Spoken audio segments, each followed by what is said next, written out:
When you remove the option to quit, when you make it so there is no going back, you activate a part of your mind that most men never touch. It's the part that must win, because it has no choice. Andrew Carnegie demanded this from his men. He didn't want those who were interested in success.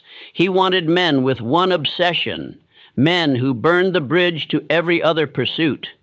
He understood this truth. A divided mind is a defeated mind, and so must you. You cannot serve two identities, the man you've been and the man you are becoming. One of them has to die.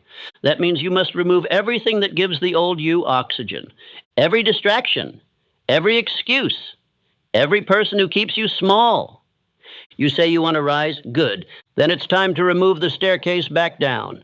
You say you want to become unrecognizable? Then stop keeping souvenirs from your past self. That means you delete the contacts that drain your focus. You clear your space of things that reinforce the old habits. You stop visiting the mental corners where doubt still lives. You destroy the comfort you used to retreat to, because comfort is a liar. It says, you're fine where you are, but greatness never lives there. Greatness begins the moment you close the back door and walk forward with fire. That's what Henry Ford did when he bet everything on the assembly line. He didn't ask for permission. He didn't try to convince the skeptics. He decided. And in that decision, he removed failure as an option. People laughed. He didn't. Because a man who has burned the bridge does not have time to entertain doubt. He is too busy executing. Now listen to me carefully. You will be tempted, more than once, to look back. You will think about how easy it was to be lazy, to scroll, to sleep in, to live without pressure. And that voice will sound reasonable. It will offer balance. It will tell you it's okay just this once. That voice is the final ghost of the old identity. Kill it.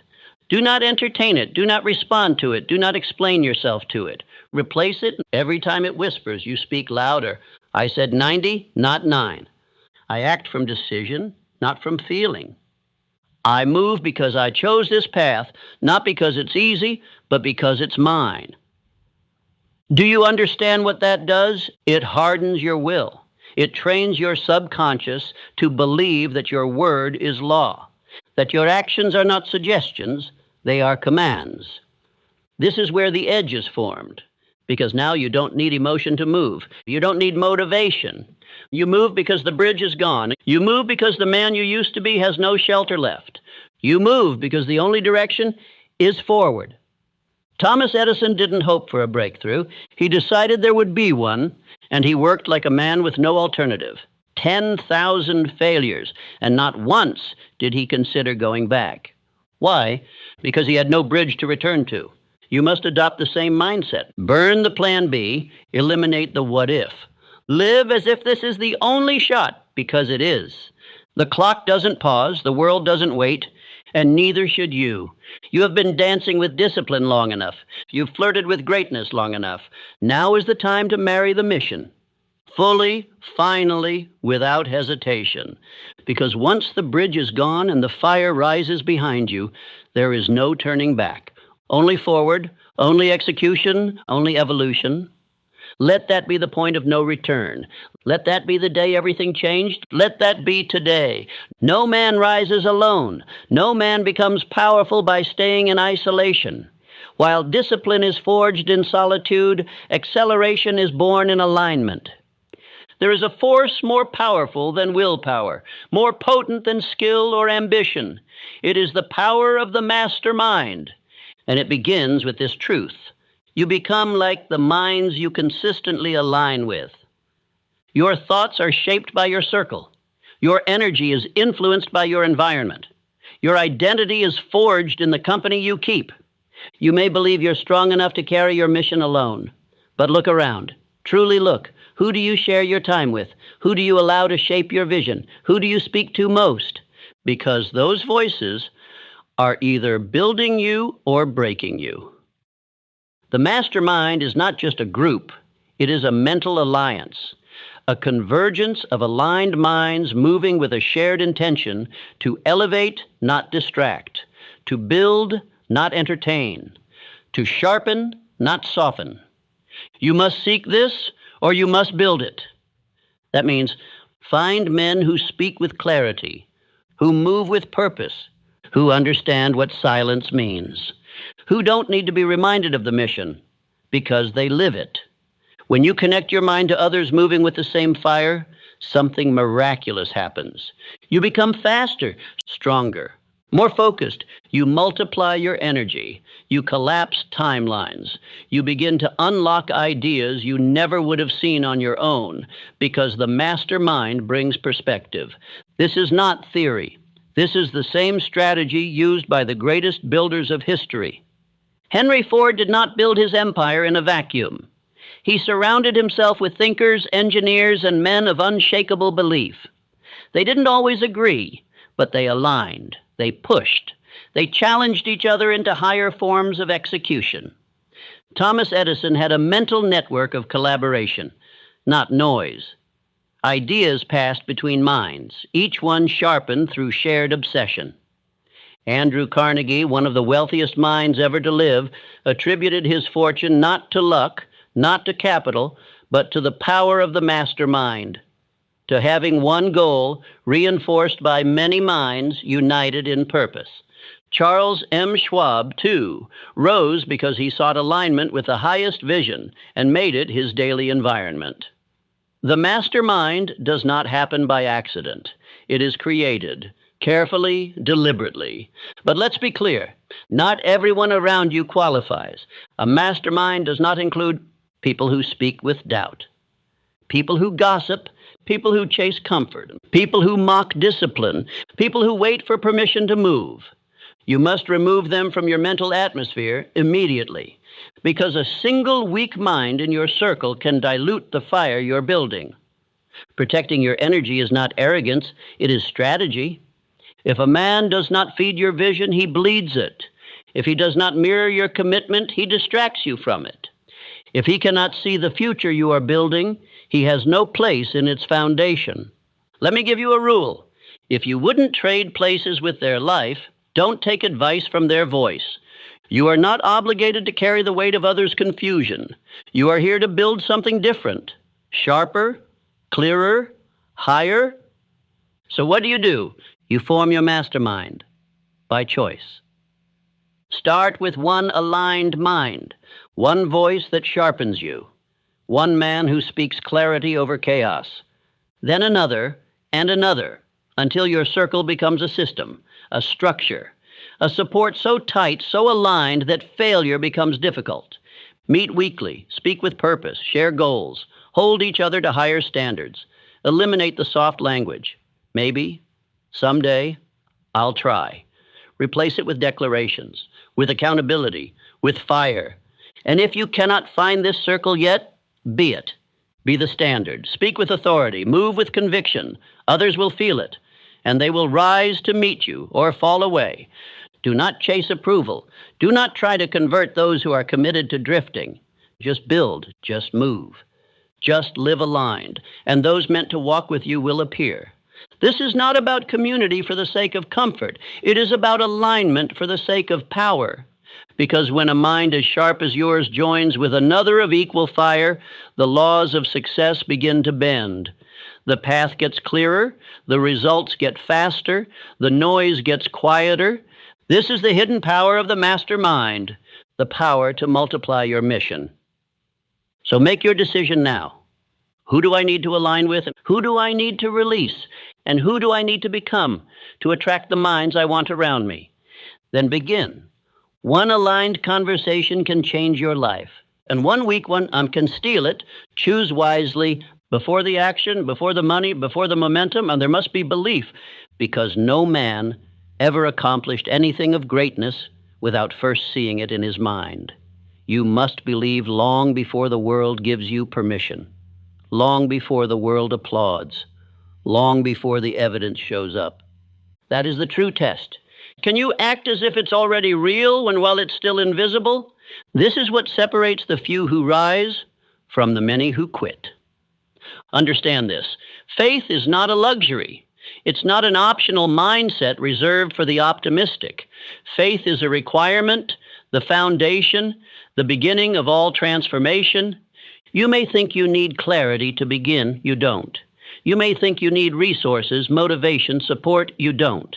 What you need, which is a decision backed by belief, the kind of belief that is felt in your chest, that moves your feet, that speaks louder than doubt, even when your voice shakes. Abraham Lincoln did not know how the war would end. He didn't have certainty in strategy, but he had faith in principle, faith that freedom must win, even if the road cost everything. Henry Ford had no map, no market, no approval, but he believed so deeply in his vision that the world eventually bent to his certainty. Rockefeller built empires before the infrastructure even existed. Why? Because in his mind, it was already done. Edison, Carnegie, Schwab, none of them waited for evidence before they believed. They created the evidence by acting in advance of it. That is what faith does. It precedes the results. But fear does the opposite. Fear says, I'll wait until I see proof. Faith says, I'll move and then make the proof appear. Which voice do you obey? Fear waits.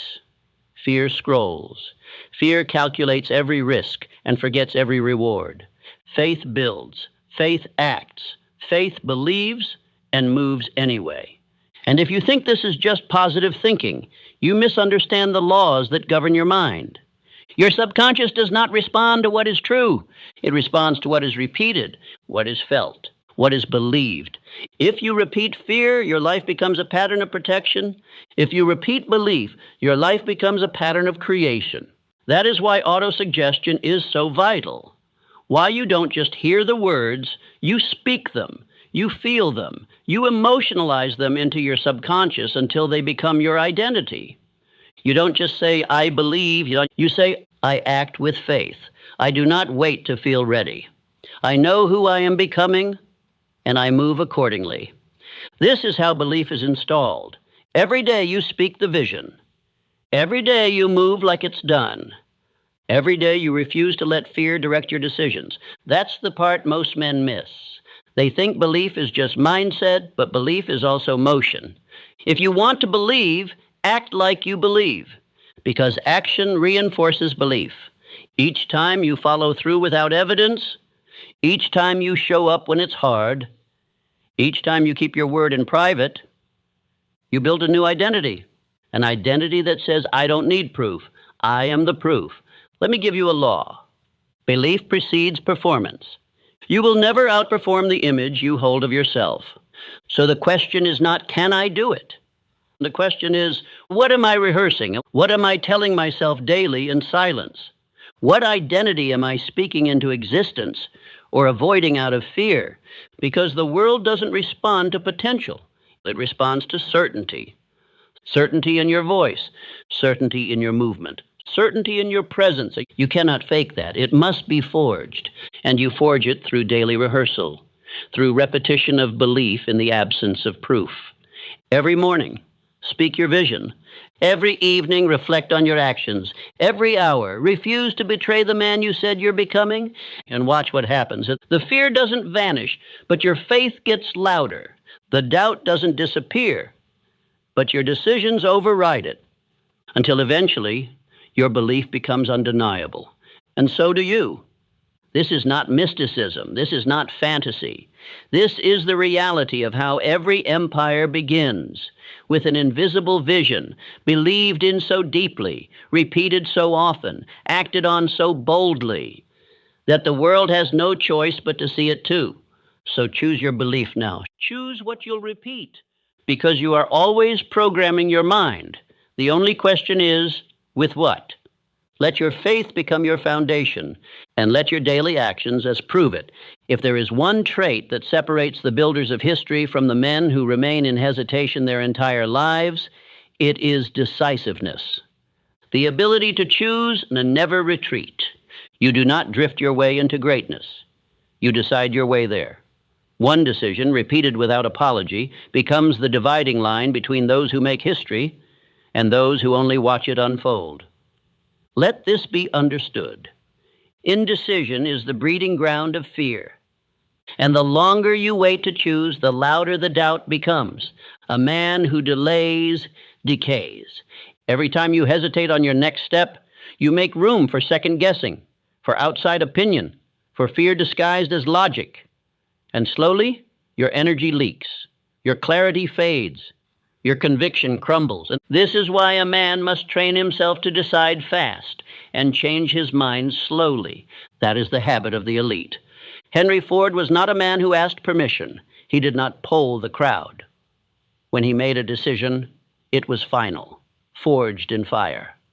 Even when his own engineers told him that an 8-cylinder engine in one block was impossible, he told them, build it anyway. And they did, because his decision was stronger than their doubt. Charles M. Schwab, in the steel empire of Carnegie, rose not just because he was competent, but because he was decisive. He didn't hesitate. He didn't dance around responsibility. He moved. He understood the pressure of command and made the hard calls. This is what most miss. They think successful men are the smartest or the most connected. No, they are the most decided. They walk into the day knowing who they are. They don't need to feel ready. They are ready because they said so. Look at Andrew Carnegie. He didn't build his empire through endless research. He built it through direction. One goal, one mission, one purpose, chosen with finality, and from that decision, everything else was shaped. Your life works the same way. Until you decide who you are, the world will keep assigning roles for you. It will hand you scripts. It will offer distractions. It will tempt you to stay average. But when you decide, truly decide, the world has no choice but to rearrange around that choice. Here is the law. Decision creates identity. Indecision preserves the old self. So if you keep drifting back into old habits, it is not because you are weak. It is because you have not decided to leave them behind. What's worse, indecision breeds more indecision. It compounds. And soon your life becomes a loop of almost starts and nearly finished goals.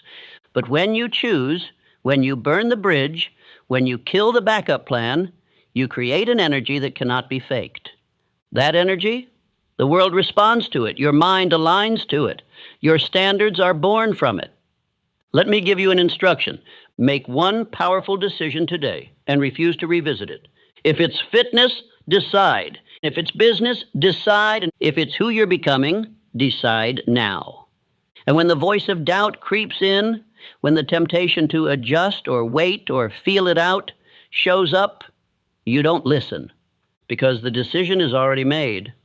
Thomas Edison didn't ask the light bulb for permission. He didn't wait until he had all the answers. He decided and he pursued over 10,000 attempts, not trials, decisions.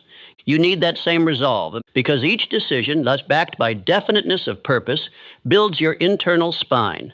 And once your spine is built, the storms of life lose their power. They cannot move a man who has already decided. Even Abraham Lincoln, who faced the weight of a nation in civil war, was not paralyzed by indecision. He was methodical, but he was final. His Emancipation Proclamation was not born of public applause. It was born of personal resolve.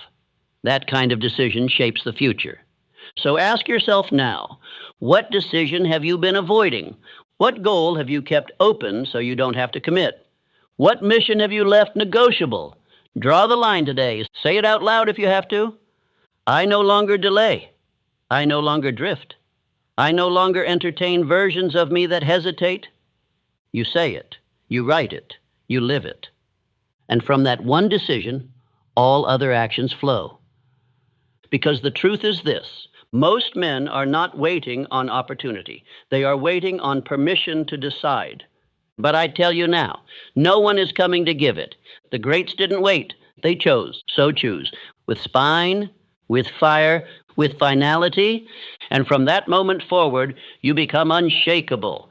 There is a secret embedded in the foundation of every fortune. It is not luck. It is not timing. It is not charm. And it is the habit of doing more than one is paid to do.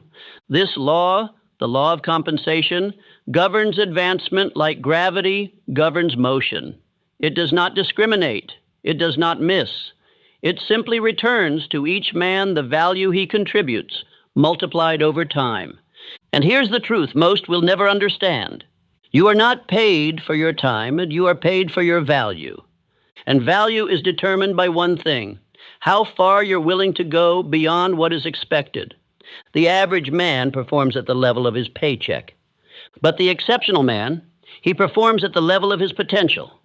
He doesn't wait to be rewarded. He becomes so effective, so consistent, so deeply valuable that reward becomes inevitable. This is the law, and it cannot be faked. Charles M. Schwab rose from humble beginnings not because he had better education, but because he had better attitude toward work. He became indispensable by making himself irreplaceable. He gave his mind. He gave his energy. He gave more than he was paid for. And because of that, Andrew Carnegie eventually paid him more than any steel man in history. Carnegie himself practiced this principle with almost spiritual devotion. When he built his early career, he worked longer hours, took on greater challenges, volunteered for responsibilities outside his title, not for recognition, but for growth. And that growth, it positioned him for opportunity. This is how the climb begins. You don't get promoted by asking. You get promoted by becoming too valuable to ignore. Understand this. The marketplace pays for impact, not intention. It doesn't matter how long you meant to. It doesn't care how busy you were. It only measures results. And those results are multiplied for the man who consistently goes above and beyond. That's where you must live, and in the extra mile, the unpaid hour, the unseen effort, the quiet improvement. Because here's the secret no one talks about. The extra mile is the emptiest one. And that's why it's where all the power lives. Everyone wants to get ahead, but few are willing to give more than they're asked. Few wake up early without being told. Few deliver excellence when average is accepted. Few take ownership of mistakes that weren't even theirs. But the few who do, they rise. Thomas Edison did not stop when the world said, enough. He worked relentlessly, not to clock hours, but to produce value. Over 1,000 patents, invention after invention. Why? Because he focused not on reward, but on output, and reward followed. And this is why you must detach from immediate return. If you only act when rewarded, you will forever be enslaved by permission. But if you act from principle, from the law itself, you become independent of circumstances. You act not for applause, but because you are the kind of man who does more than what is required. And over time, the world catches up. Henry Ford didn't invent the car. He revolutionized the process. He built something better, faster, more accessible. He didn't stop at good enough.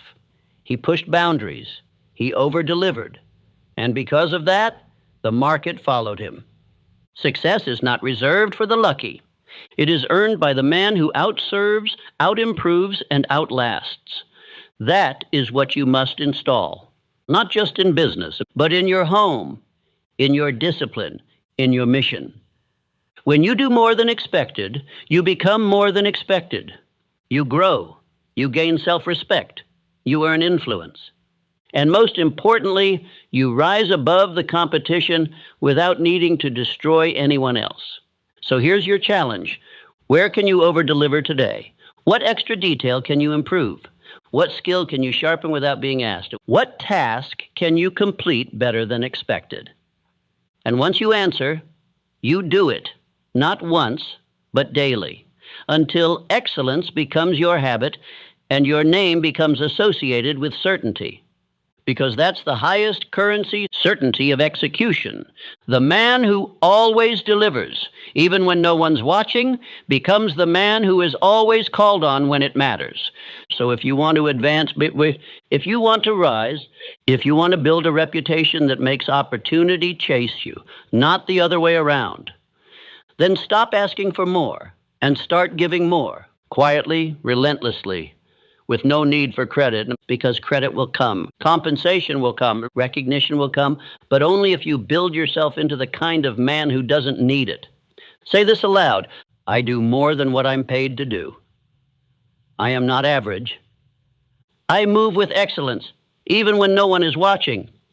And if you repeat that and you live that, you will never lack opportunity again, because the law is simple. He who gives more becomes more, and he who becomes more will always have more.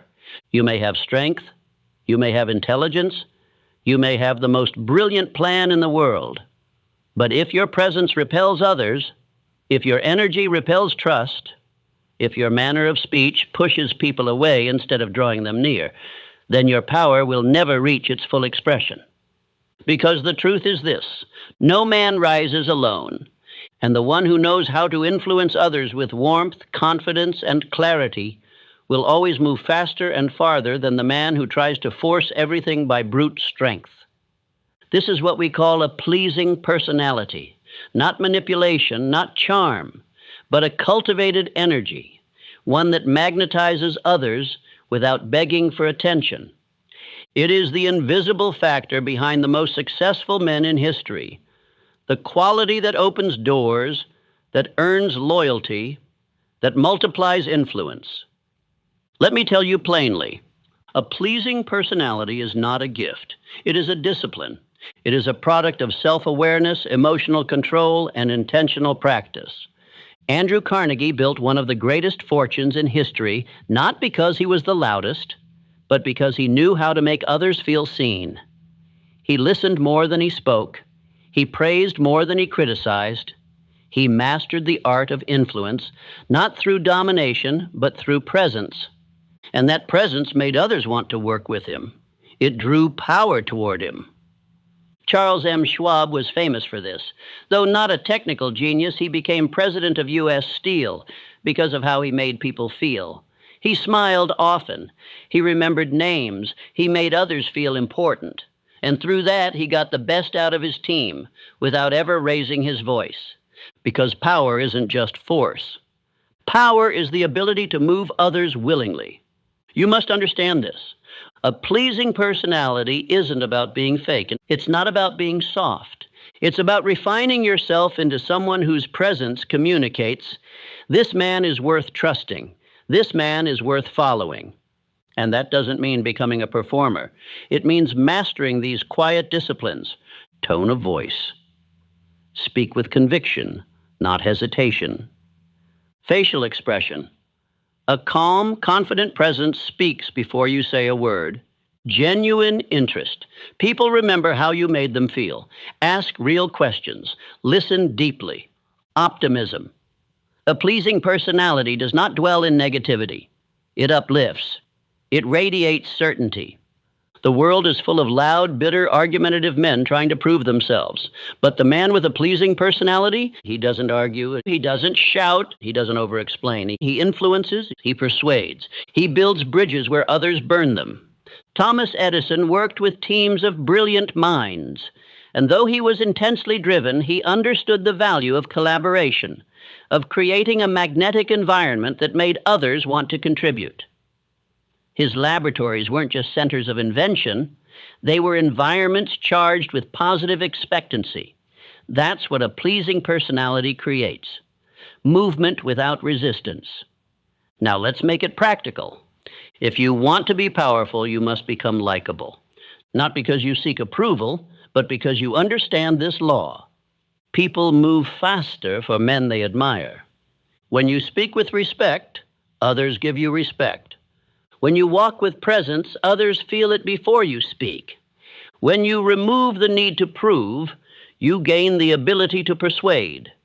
And persuasion moves mountains. Ask yourself, do people feel stronger after speaking with me? Do I make others feel valued, not by flattery, but by attention? Do I carry myself with calm authority or chaotic energy? Because here's the bottom line. The most powerful man in the room is not the one who talks the most, but the one others listen to when he finally speaks. Abraham Lincoln is remembered as one of the greatest presidents, not because he dominated others, but because he combined firmness with humility.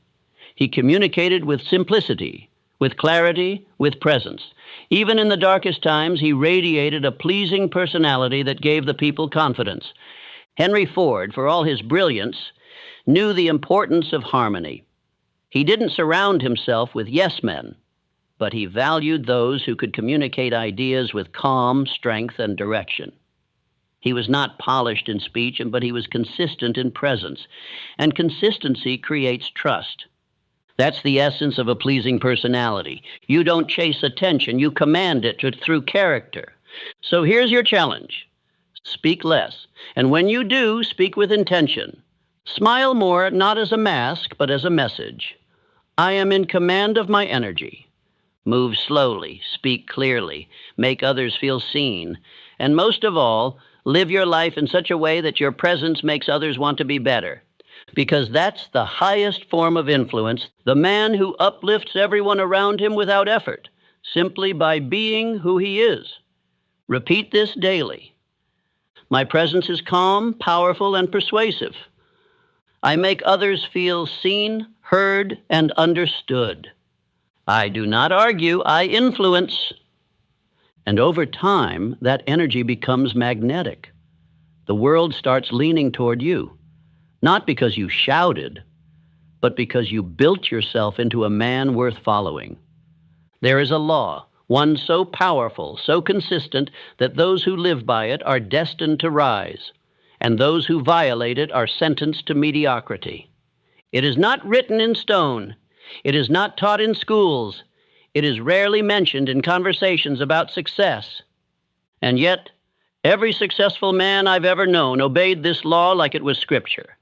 It is the law of increasing returns. The man who does more than he is paid for will soon be paid for more than he does. Let that echo. Because it is not a motivational phrase, but it is an economic truth, a spiritual truth, a universal truth. The average man says, I'll give more when I get more. But the builder, the man who commands his life, says, I'll give more now, and let the rewards find me later. And they always do. Look at Andrew Carnegie. He began as a poor boy in a telegraph office. He wasn't asked to learn how to read and write Morse code fluently. He wasn't required to memorize rail routes, but he did. He went beyond the role, beyond the instruction, beyond the bare minimum. And what happened? The people in power noticed, not instantly, but inevitably. And from that small post, he rose to become one of the richest men in the world. How? He gave value first, without asking, without keeping score, without demand.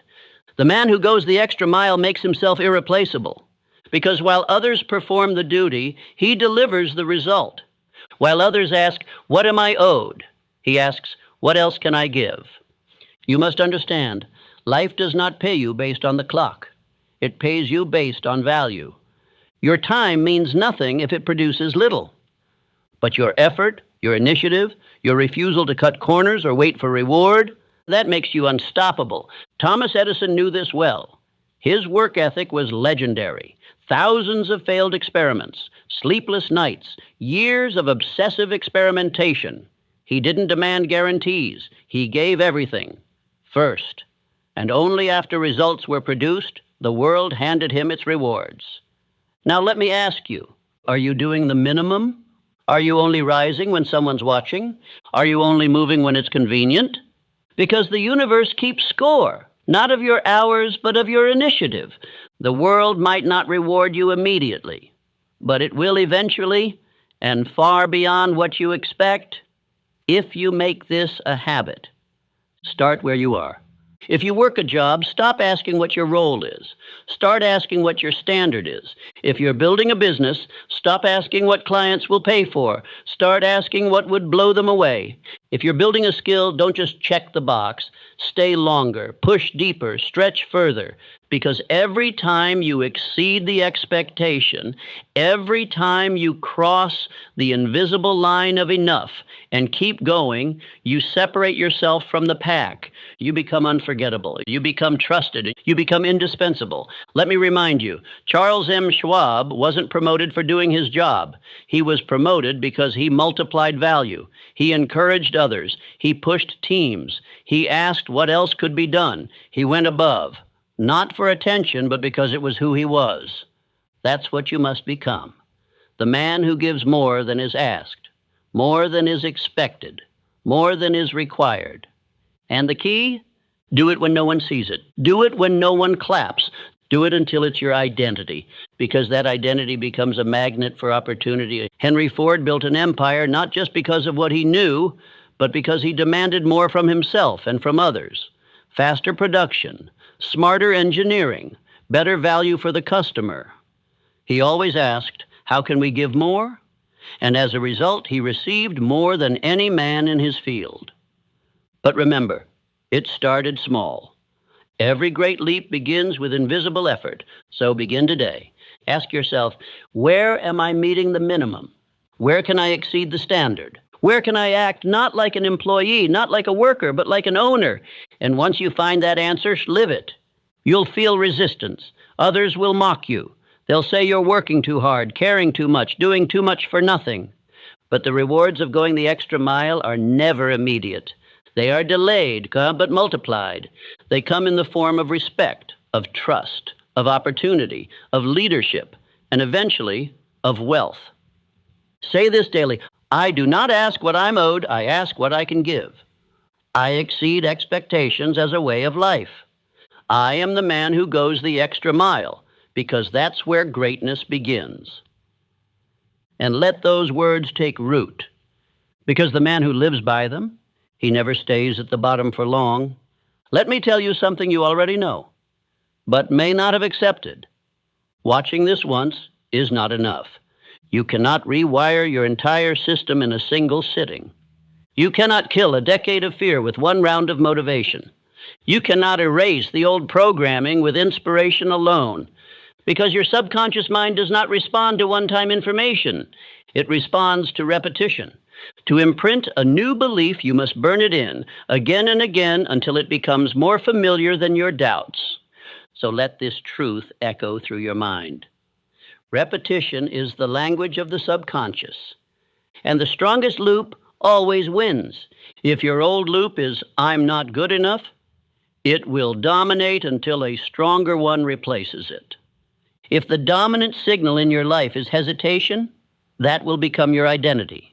But if you feed your mind day after day with power, with certainty, with a voice that reminds you of who you really are, then the old voice loses volume, not by force, but by frequency. That's why autosuggestion is not optional. It is the method, the tool, the mechanism by which you reprogram who you are at the core. And how does it work? You play this again. You speak the lines aloud, not casually, but with energy. You memorize the phrases that struck you. You repeat them in your mind when resistance rises. You let this message become your mental software. You don't listen for entertainment. You listen for identity installation, because you are not just here to feel better. You are here to become unrecognizable. Let me show you something. Close your eyes and say this to yourself. I am not afraid. I act without hesitation. I am focused. I am certain. I am becoming who I was meant to be. Feel what happens in your body when you say those words.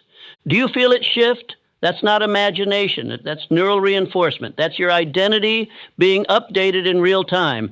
Now multiply that by 90 days. You say it once, it's a spark. You say it every morning for 90 days, it's a circuit. And you speak it until it becomes your baseline, until the words don't just sound strong, they are your voice. Because here's the law. What you feed forms you. What you repeat becomes you. So don't let this message fade.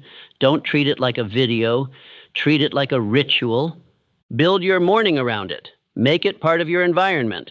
And if someone asks why you keep playing the same message again and again, tell them this: because I'm not here to be entertained. I'm here to be rebuilt. Your mind is programmable. Always has been. The only question is, who's writing the code?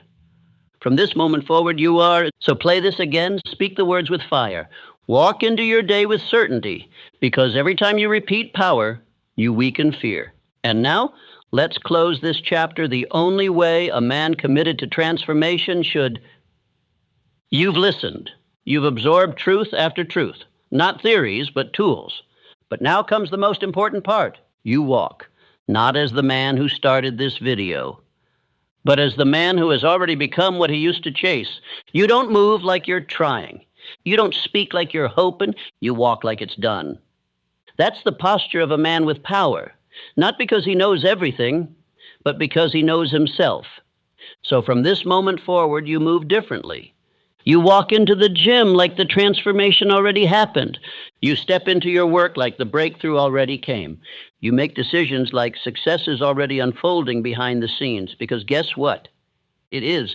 Everything is working in your favor, but only if you act like it. Faith is not passive. Faith moves, faith builds, faith walks like the outcome is certain. That's not delusion, that's identity. That's alignment. So before this video ends, before you step back into the world, I want you to say this with power. Out loud, spine tall, chest forward. I am not afraid. I act without hesitation. Everything is working in my favor, and I move like it. Now say it again slower and mean it. I am not afraid. I act without hesitation. Everything is working in my favor, and I move like it. That is your identity script now. You don't need validation. You don't need applause. You don't need anyone to understand the fire that's burning in your chest. You just need to keep going. Because the world rewards the man who moves with certainty. Not noise, not explanation, certainty. You don't have to explain your decisions to people who haven't earned the right to hear them. You don't need permission to rise. You don't need a green light to act. You are the green light. You're not waiting for a breakthrough. You are the breakthrough. And every action you take from this moment forward, it must reflect that. Move like the man who already has what he came for. Speak like someone whose voice creates the result. Wake up tomorrow like momentum is waiting for you. Because it is. The universe responds to certainty. Life bends to belief. And the version of you who used to hesitate, he doesn't exist anymore. Because now you walk like it's done. Let them wonder what changed. Let them feel the shift when you walk into a room. Let them sense the silence in your presence. The kind of silence that doesn't come from not knowing, but from knowing too much to waste words. You've done the mental work. Now walk it out. Every room you enter, every action you take, every plan you make it from the man who already is. And if you ever forget, you come back to this video. What if I told you that the doubt living in your mind isn't yours, that it wasn't born with you, that it was installed, not by truth, not by evidence, but by repetition, by years of hearing what couldn't be done, of seeing others settle, of watching powerful men shrink to fit into small cages built by fear? What if I told you that every hesitation you've carried, every quiet voice that told you to wait, to hold back, to question your own strength, was never yours to begin with? It was borrowed, programmed, repeated, but not born. Because you, my friend, you were not made to question yourself. You were made to build, you were made to rise, you were made to win. Not eventually, not someday, not when everything lines up perfectly, but now. And if you stay with me, not halfway, not half listening, but fully, if you breathe these words, speak them aloud, and return to them daily, then something will begin to shift, not in theory, not in imagination, in identity. Because what I'm about to give you is not a motivational talk. It is a reprogramming, a full recalibration of the system that has quietly allowed doubt to lead your steps for far too long. And when it's over, when the last word has been spoken, you will no longer recognize the version of yourself that accepted smallness as fate. Because doubt, as I will show you, is a habit, and habits can be broken. But belief is a decision. Belief is the act of remembering who you were before the world taught you to shrink. And today we return to that man, the one who knew he was meant for more, the one who didn't wait for proof to take the first step, the one who acted as if victory was inevitable. And let me tell you something most men never hear.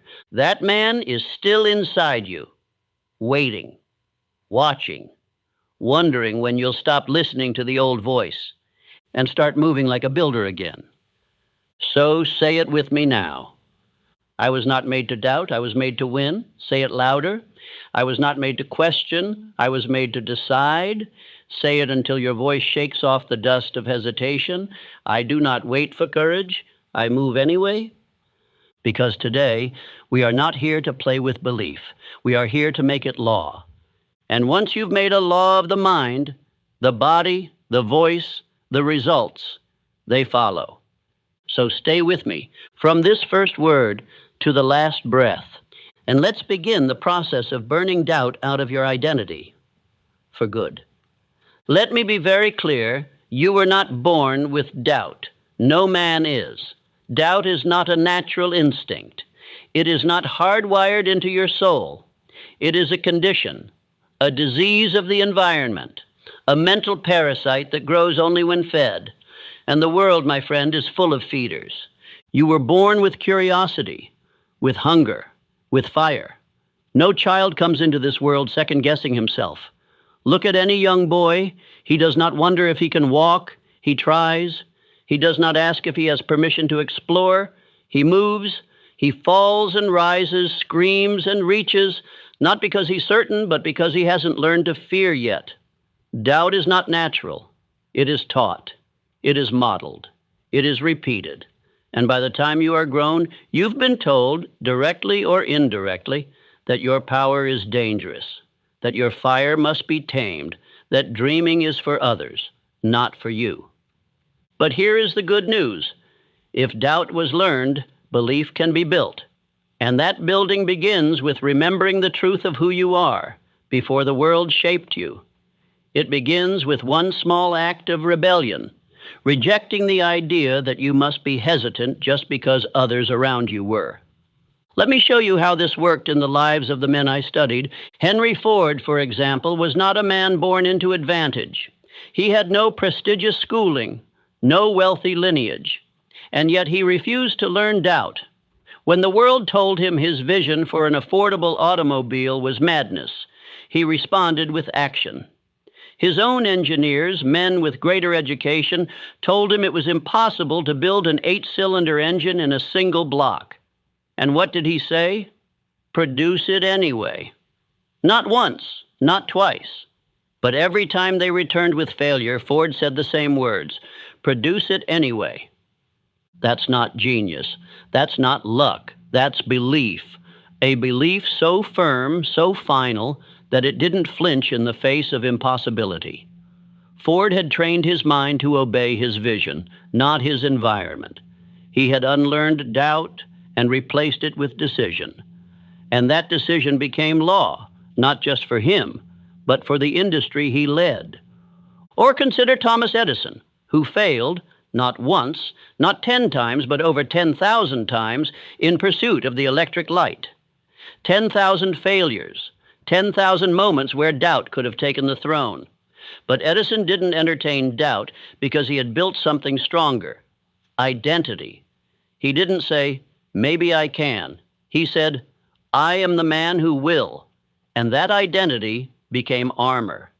Every time a test failed, he didn't internalize it. He moved forward because his belief wasn't rooted in evidence. It was rooted in repetition. He had told himself again and again that this would work, that he would work, that something would work. And so it did.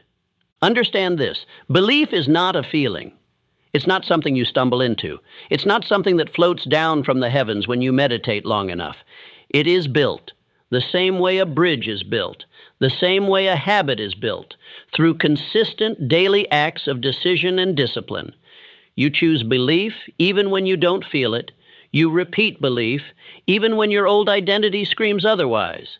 You walk like the man who knows, even when part of you still doubts, until that part no longer has a seat at the table. That's what Andrew Carnegie understood. When I sat with him, when I studied his methods and mindset, I discovered something that changed me forever. Carnegie didn't see belief as optional. He saw it as structural, as foundation. He once told me, if a man does not command his own mind, someone else will. And that's exactly what doubt is, a sign that you've surrendered your authority. Not consciously, not deliberately, But over time, in small, subtle ways, you've let doubt set the tone. But that ends now, because now you are awake. Now you know the origin of the doubt you carry. It wasn't born with you. It was given to you, and now you are giving it back. Say this out loud. Doubt is not mine. I refuse to carry it. Say it again. I do not live by hesitation. I live by decision. This is how you begin, not by feeling powerful, but by speaking power, by walking with posture that reflects certainty, even before certainty has taken root. Because the subconscious does not obey logic, it obeys repetition. And every time you move like a builder, speak like a leader, act like a winner, you are building belief. The man you were meant to be, he's already in you. He's just waiting for the noise to stop. He's waiting for the command to rise, and this is that moment. Let us now speak of the most powerful moment in any man's life, the moment he makes a decision so clear, so permanent, so final, that the old self can no longer survive it. Because here is a truth too many never realize. Identity is not discovered. It is decided. You do not stumble into greatness. You declare it. You do not wait to become confident. You decide that from this moment forward, confidence will be your posture. You do not hope to one day become fearless.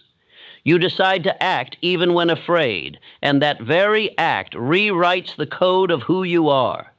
You see, every man lives within an identity. The problem is, most men live inside an identity they never chose, an identity built from accidents, from repetition, from fear, from the small opinions of small minds. And because they never consciously declared who they were, they've become a collage of contradictions, powerful in potential, paralyzed in practice.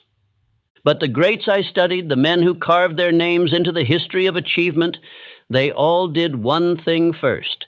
They decided who they were, not based on circumstances, not based on feelings, but based on vision. Let me take you again to Henry Ford. Before he was a titan of industry, before he revolutionized transportation, Ford made a simple decision. He would build a car for the common man. That was it. A sentence, a commitment, a line in the sand. But once that decision was made, everything changed. He no longer acted as a mechanic. He no longer thought like a worker. He became a builder of machines, of ideas, of a future only he could see. And when the world doubted him, when bankers and engineers and newspapermen mocked his aim, Ford did not bend. Why? Because his identity was decided. He had already chosen who he was. And once a man makes that choice, the world loses its power to define him. Thomas Edison did the same. Do you imagine Edison became an inventor by accident? That the light bulb was a happy fluke? No. He decided long before the world believed in him. He said, I will illuminate the world. And then he began walking toward that vision. Every single day, when others called him a fool, when failure visited him daily, when results did not arrive for years, he moved forward anyway. Because in his mind, the result had already happened. He was simply catching up to it. Understand what I'm telling you. Results follow identity, not the other way around.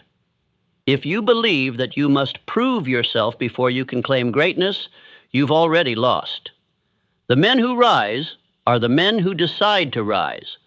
First in silence, first in solitude, first without evidence.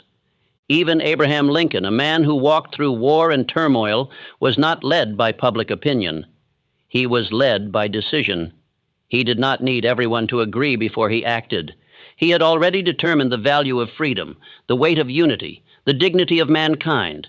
And because that decision was final, fear could not break him. Now it is your turn, and you must write your identity in stone. Not scribble it in sand, not whisper it with apology. Declare it. Who are you? Who have you decided to be, regardless of what you've done up to this point?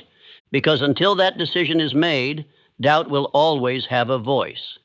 You must say aloud, I am not a man of hesitation. I am a man of execution.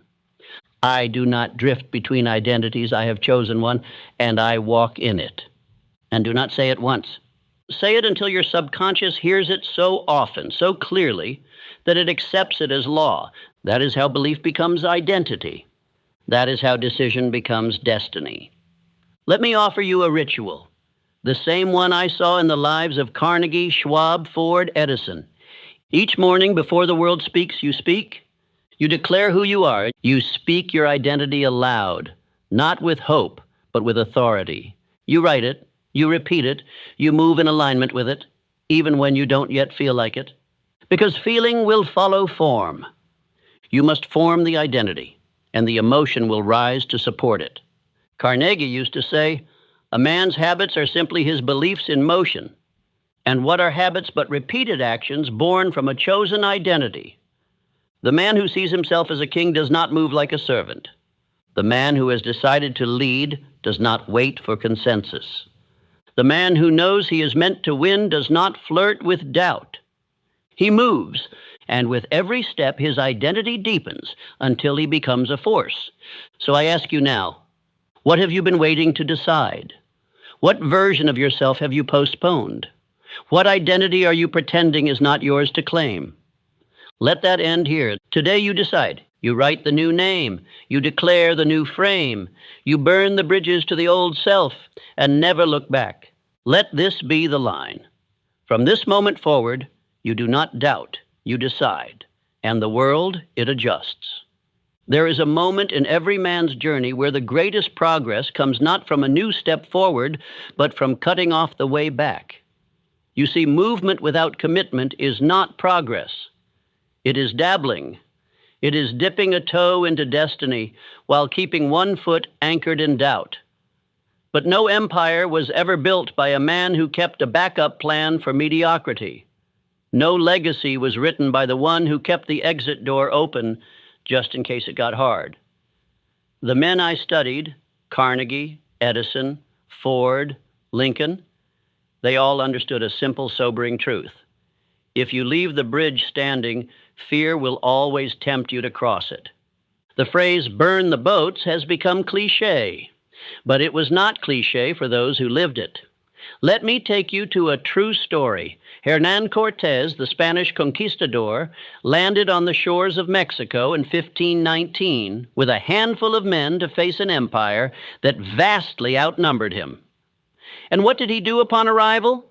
He burned the ships that brought them there, not because he was reckless, but because he understood human nature. When the mind believes there's a way out, it never fully commits to the way forward. And though I do not romanticize conquest, the principle remains timeless. You must destroy the exit if you want to force destiny to open the door ahead. This principle is not only true in war, it is true in your daily life. Henry Ford did not say, we'll try this automobile idea, and if it doesn't work, we'll go back to making carriages. Number. He staked everything. When he committed to the Model T, he shut down production of every other car his company was making, against the advice of his board, against the fear of his peers. He simplified, he streamlined, he focused, and in doing so, he created a revolution in manufacturing. Why? Because there was no retreat. Ford didn't seek comfort, he sought completion. Thomas Edison, too, had no plan B. When he set out to create a functioning light bulb, he faced more than 10,000 failures. But each attempt was made with the resolve of a man who had already sealed his fate. He once said, I have not failed. I've just found 10,000 ways that won't work. That is not the voice of a man who left the door open to quit. That is the voice of a man who locked it, threw away the key, and set fire to the room behind him. Andrew Carnegie, as a young immigrant with nothing but a job in a telegraph office and a mind full of ambition, decided early that poverty would not have the final word. He did not pursue wealth as a wish.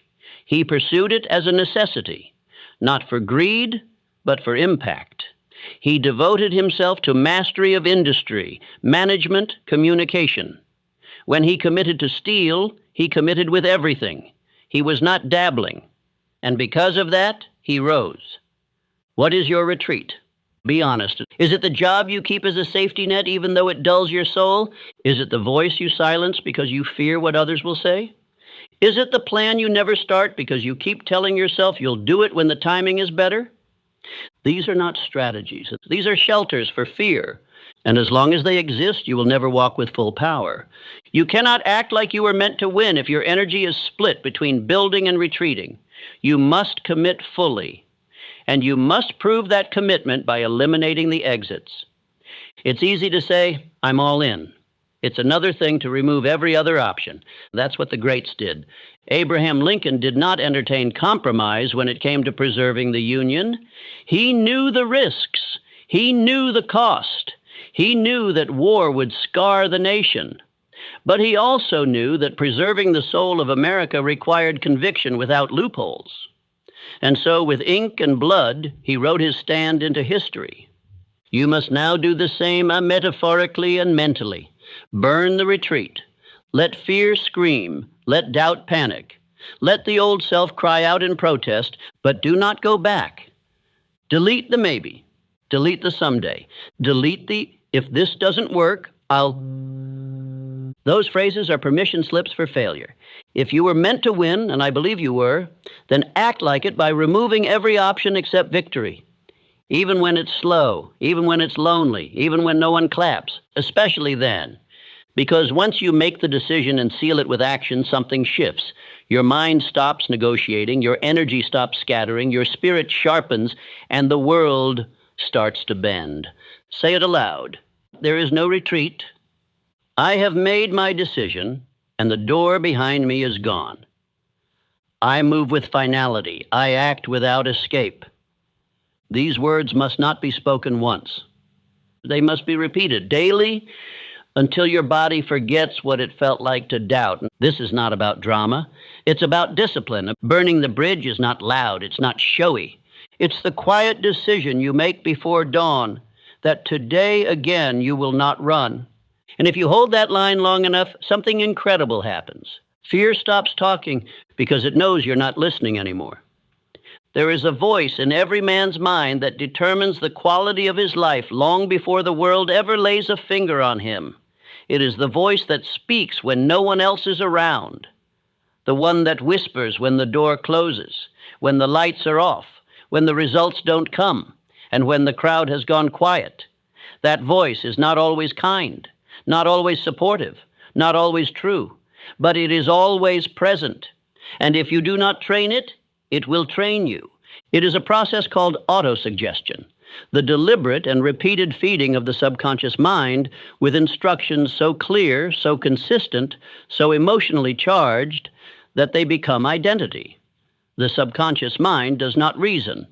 It accepts whatever is repeated to it with emotion. And herein lies your greatest threat or your greatest weapon.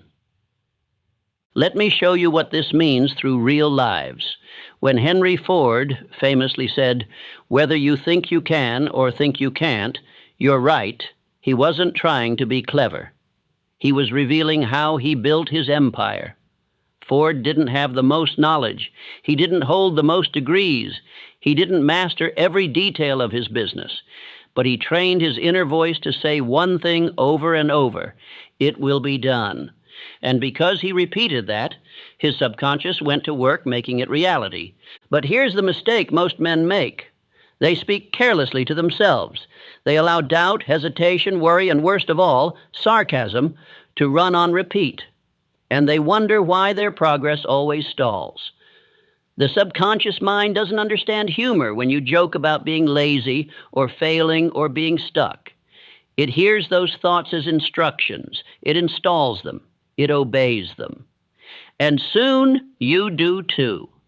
Thomas Edison, after thousands of failed attempts to create a working light bulb, was asked by a reporter how he kept going. He replied, "I haven't failed. I've just found 10,000 ways that won't work." But understand what that really was. It wasn't just optimism. It was programming. It was a mental script so strong, so repetitive, that failure could not take root.